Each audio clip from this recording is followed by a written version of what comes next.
Welcome, everyone. I'm Todd O'Hare, President and CEO of the Montana Chamber of Commerce, and I've got different support today. Yeah, I'm Sheridan Johnson. I'm the Government Relations Specialist. Charles is up on the Hill with an obligation, so you get me today. So our intent here today is just kind of give you another quick recap of last week and some of the things that the Chamber was involved with. And again, right, this is I'm not going to touch on everything. We've got 2 full pages of bills that the Chamber played a role in last week, and I'm just going to touch on a couple of them that I think might be of interest to you. And if there's something that comes up that we didn't touch on, feel free when we get to the end of this to ask questions on anything that we may have not touched on. As a brief reminder, we record this so that we can play it later in case someone wanted to catch up a little bit at a later time and they couldn't make the noon session here. And so we're recording this, and as soon as Sheridan and I get done making our report on kind of what we're working on, then we'll shut the recording off and open it up for questions and answers and comments. So I'll just give a quick little recap of this last week. We've got 2 bills of the Montana Chamber of Commerce that originated at the Montana Chamber that are dealing with tort reform that had hearings last week. I think we're in really good shape on our priority bills. I think we've got 9 bills that are Montana Chamber of Commerce originated sort of bills. They almost all deal entirely with tort reform and legal reform. And they are rolling along through the legislative process nicely. I think we're knocking on wood so far because we feel really good as we approach the halfway point, which will be the end of next week. And so there are deadlines with the legislative process that certain bills have to have passed by one chamber and be introduced into the other chamber before the halfway point. And I think we're feeling really good about where we are with our priority pieces of legislation, and that's all due to the work that our BKBH team has been doing and Charles and Sheridan have been leading. And so we're feeling cautiously optimistic as we close in on the halfway point here. I think it's also important to know that a big chunk of the governor's priority bills are rolling through rather rapidly. Most have been heard in one chamber and are on floor session on the other chamber. And so I think the intent with the governor at this point is to have his package of bills on his desk here by the time the transmittal break hits. And it doesn't look like there's going to be anything to slow that down. And so that's things that are important to us on behalf of the business community, like increasing the exemption on business equipment tax, revising income tax rates on capital gains. We've been supporting of an effort to put aside some of the surplus that we've got so we can access more federal highway funds for infrastructure investment. And so those are all rolling along really quickly, and it helps to have the governor leading that charge. And so I think we're going to see those on his desk by the end of next week. We also weighed in and supported a resolution that speaks against the removal of the lower Snake River dams. And we're seeing, you thought maybe the hydro dam fights of the 1990s had ended, and that was ancient history. It's coming back up after we've seen some support from a congressman out of Idaho who is open and supportive of the concept of breaching those dams. And obviously, as energy is a huge component to the Montana business economy, both from the jobs it creates, but also for providing reliable and affordable energy. Those sort of things really give us a lot of concern when you talk about taking more generation, particularly renewable energy generation, out of the grid. And so those Snake River dams are an important source of energy, particularly for the northwestern part of the state. So we went and we support this resolution that spoke out against removing those dams. We met with Congressman Zinke and Congressman Rosendale earlier this week. They've made this a priority for them as well. And so we're continuing to push on that.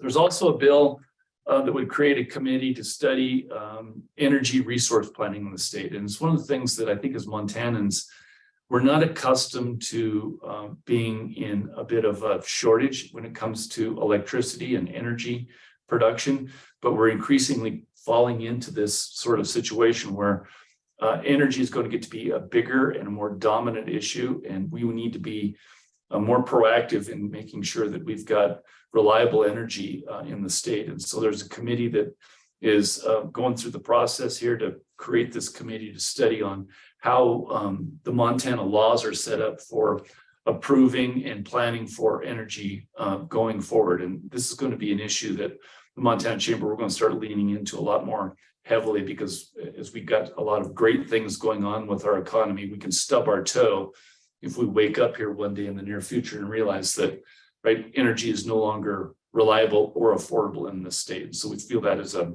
real big risk to the state going forward. So that, again, those are kind of the high points of some of the issues that we were involved with last week. We have 5 full-time individuals that are working on a myriad of bills that covers everything from infrastructure and business climate to weighing in on some of those things that we think will help with workforce development and supporting of entrepreneurship. And so I'll kick it over to Sheridan, and she can kind of give us a little overview of some of the things that we're working on this week. Yeah, absolutely. If there are things that are specific to your interest and you're curious if we have a position on them, again, those are available on our website on the legislative advocacy tab.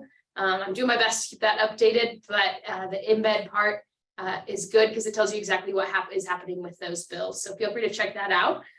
This week, things are really moving along with transmittal looming next week. All of those things, and Todd was mentioning that next week we'll have some really heavily debated long floor sessions to look forward to, but luckily I don't have to sit in on those. Yesterday, we went in to support alternative teacher credentialing. So just another way that folks in communities can get certified to teach in communities rather than an annual emergency authorization, actually getting some additional training in pedagogy and lesson planning to make sure that they can actually serve the communities that they live in. Some other natural resource things. And then this morning had the last of our package of priorities heard in House Judiciary, which was a fun time for me to be in there. And we were working on revising the statute of limitations laws relating to real property, just to make sure that doesn't reset with a new owner. And then as Todd mentioned, the governor's priorities are working through. And so House Bill 221 on income tax gains and 212 on the business equipment tax are in their second Senate committee. So they've got one more committee vote and back to the floor, and they're good to go there. And then this afternoon, we will be opposing 2 right to repair laws. We understand the importance of being able to repair your own equipment. I'm a farm kid myself, but the way that the bill is written, it would require manufacturers and equipment dealers to sell some of their parts at cost, which we don't require of any other business. So why should we do it in this regard? And so, yes, we understand we don't need a crazy markup, but the industry is working on that issue, and we don't think that the state government needs to get involved in that one. So we'll be heading in there today, and you can look for more information on that going out soon in our newsletter. And then some tomorrow on the governor's priorities in Senate Bill 121 with the top marginal income tax rate reduction and the increase of the earned income tax credit and the corporate income tax apportionment up tomorrow. And some other things we're keeping our eyes on.